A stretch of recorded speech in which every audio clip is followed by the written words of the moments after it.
এমন কথা কখনো শুনেছেন যে সিনেমাটি সিনেমা হলেই এখনো আসেনি, অথচ দর্শকরা সেই সিনেমাটিকে নিয়েই এত আলোচনা শুরু করে দিয়েছে 1 মাস আগে থেকেই। রিলিজ না হওয়া সিনেমার হাইপ এত কি করে হয়? শুধু ট্রেলারে যেটা দেখিয়েছে তা নিয়েই এত মাতামাতি কি করে হয়? কারণ ট্রেলারটি এমন বানানো হয়েছে যেখানে এই সিনেমাটির হাইপ এতটা বেড়ে গেছে। তো এতক্ষণ আমি চিয়া বিক্রম অভিনীত একটি তামিল সিনেমা থাঙ্গালানের কথা বলছি, যে সিনেমাটিকে তুম্বার সিনেমার সঙ্গে তুলনা করা হচ্ছে।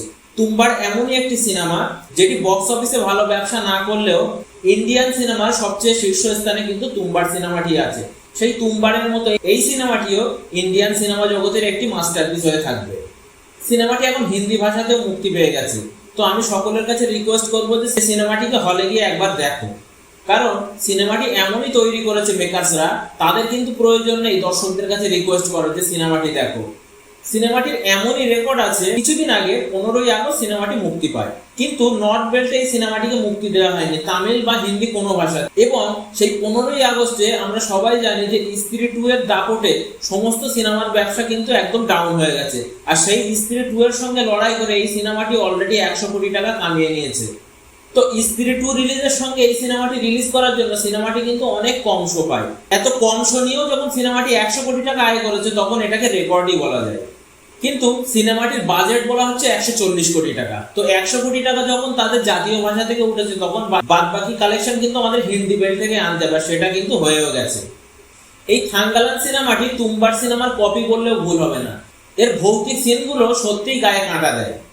না দেখা না শোনা একটি ভূতের গল্প, আর আনএক্সপেক্ট ক্লাইম্যাক্স, যেটি কখনো কেউ এক্সপেক্টই করেনি যে এমনটি হবে, সেটি কিন্তু দেওয়া হয়েছে এই সিনেমার ক্লাইম্যাক্সে। সিনেমাটি অস্কার পাবে এটা 100% কনফার্ম, কারণ এমন রিয়েলিস্টিক সিনেমা হলিউডেও বানানো একটি দুঃস্বপ্ন, সেটা কিন্তু থাঙ্গালান করে দেখিয়েছে।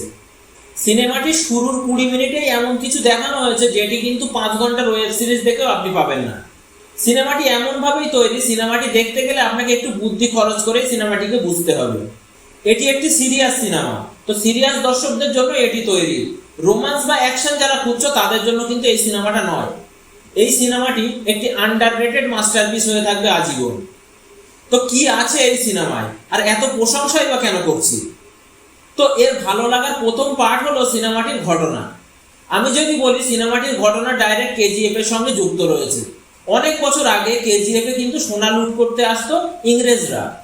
আর এই কেজিএফটি কোথায়? এই কেজিএফটি হলো হাতির মতো দেখতে একটি পাহাড়ের পিছনে, তার পাশ দিয়ে যাচ্ছে একটি নদী এবং সেই নদীর জলের সঙ্গে মিশে চলেছে সোনা। আর এই সোনা চুরির কাহিনীটিকেই দেখানো হয়েছে এই সিনেমাতে। তবে এই পাহাড় থেকে কেউ কোনোদিন সোনা চুরি করতে পারেনি, না কোনো ইংরেজ, না কোনো পুলিশ, না কোনো প্রজা, না কোনো রাজা, না কোনো মন্ত্রী, কেউ কোনোদিন কিন্তু এই পাহাড় সোনা চুরি করতে পারেনি। কারণ এইখানে থাকে আরতি। আরতি এমনই একজনই যাকে কিন্তু দেখা যায় না, অনুভব করা যায়। সেই কিন্তু এই পাহাড়টিকে রক্ষা করে। এমনকি কেউ যদি চুরি করে সেই পাহাড়ের দিকে পা বাড়ায় তাহলে কিন্তু তার আর ভালোভাবে সেখান থেকে ফেরা হয় না।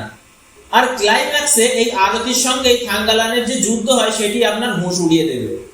থাঙ্গালান এমনই একজন মানুষ, তাকেই শুধুমাত্র ইংরেজরা পোশাক পরিয়ে দিয়েছিল, কারণ সে একটি প্যান্থারের সঙ্গে লড়াই করেছিল একা তার নিজের জীবন বাঁচানোর জন্য। আপনি হয়তো মনেও করতে পারবেন না যে লাস্ট এমন সিনেমা কবে দেখেছেন যে সিনেমাতে অভিনেতাদের ড্রেসের জন্য কোনো টাকা পয়সা খরচা করা হয়নি, পোশাকের জন্য কোনো টাকা পয়সা খরচা করা হয়নি, বরঞ্চ খরচা করা হয়েছে এই সিনেমার ঘটনার কাহিনীর জন্য। আপনি হয়তো মনেও করতে পারবেন না যে এমন সিনেমা আপনি কবে দেখেছেন। সিনেমাটি দেখার সময় আপনি বুঝে উঠতে পারবেন না কখন আপনি সেই কেজিএফ এর মধ্যে নিজেই ঢুকে গেছেন। এখানে ময়ূরকে ব্যবহার করা হয়েছে, যে কিনা বলতে পারে যে মাটির নিচে কোন জায়গায় সোনা আছে বা পাহাড়ের নিচেই কোন জায়গায় সোনা রাখা আছে। এমনই অনেক ইউনিক কালেকশন কিন্তু রয়েছে এই সিনেমার মধ্যে, যেগুলো কিন্তু ইলেকট্রিক শক দেবে আপনাকে। তবে এই সিনেমার প্রধান আকর্ষণ হলো ভৌতিক কাহিনী, যেটা প্রতি মুহূর্তে আপনাকে পরীক্ষা নেবে যে আপনি সুস্থ আছেন কিনা। আর পারফরমেন্সের কথা বললে চিয়া বিক্রম এমন পারফরমেন্স দেখিয়েছেন এই সিনেমাতে, তো বাকি সবাই তো চিন্তায় পড়ে গেছেন এই সিনেমাটিকে দেখার পর। এমনকি একটি দৃশ্যে দেখানো হয়েছে যে চিয়া বিক্রম একটি সাপকে হাত দিয়ে টেনে ছিঁড়ে ফেলেছে। আর সিনেমাটি যারা অলরেডি দেখে নিয়েছো তারা তো বুঝতেই পারবে যে এই সিনেমার মিউজিকটি কেমন। প্রতি মুহূর্তে যেন আত্মায় গিয়ে লাগছে সিনেমাটির মিউজিক। মালবিকা মোহনের এই আর্টিস্ট চরিত্রটি শুনে যতটা সহজ মনে হচ্ছে ততটাই কিন্তু ভয়ঙ্কর দেখানো হয়েছে এই সিনেমাটিতে। আর ক্লাইম্যাক্সে আরতির সঙ্গে যখন চিয়া বিক্রমের লড়াই, সেটা তো জাস্ট মারাত্মক। শুধু ক্লাইম্যাক্সে আপনার হোশ উড়ে যাবে। তো এতক্ষণ ধরে আমি থাঙ্গালানের কথা বলছিলাম, তামিল সিনেমা থাঙ্গালানের কথা। থাঙ্গালান অলরেডি হিন্দি ভার্সনে মুক্তি পেয়েছে।